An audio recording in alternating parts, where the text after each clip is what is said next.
మరిల్లులో సిద్ధార్థ లాంటోడు ఇంకానా ఆయన వదిలిపెట్టట్లేదు వాళ్ళు. చంద్రబాబు గారి చుట్టూ ఉన్నటువంటి కోర్ టీం ఏదైతే ఉందో ఆయన లోకేష్ని ఇప్పుడు ఒక రకంగా చెప్పాలంటే రాజశేఖర రెడ్డి బతికున్నప్పుడు జగన్మోహన్ రెడ్డి ఫేస్ చేశాడు సేమ్ ప్రాబ్లం. జగన్మోహన్ రెడ్డిని ఎదగనిచ్చేవాళ్ళు కాదు. కేవీపీ రామచంద్రరావు జగన్మోహన్ రెడ్డి ఎదుగుదల కాన్సెప్ట్లో తొక్కేసేవాడు అనేది అక్కడ ఆయన్ని బాగా క్లోజ్గా ఉన్నటువంటి వాళ్ళు చెప్తారు.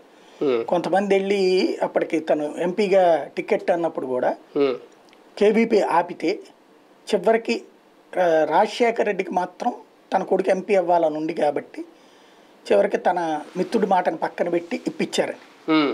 ఈవెన్ అక్కడ ఫస్ట్ ఎంపీగా ఇవ్వకముందు కొంతమంది అభిమానం కొద్దీ వచ్చి జగన్మోహన్ రెడ్డి జిందాబాద్ అని ఎవరన్నా అంటే గనక కేవీపీ అట్లాంటి వాళ్ళని మళ్ళీ దగ్గరికి రానిచ్చేవాడు కాదట.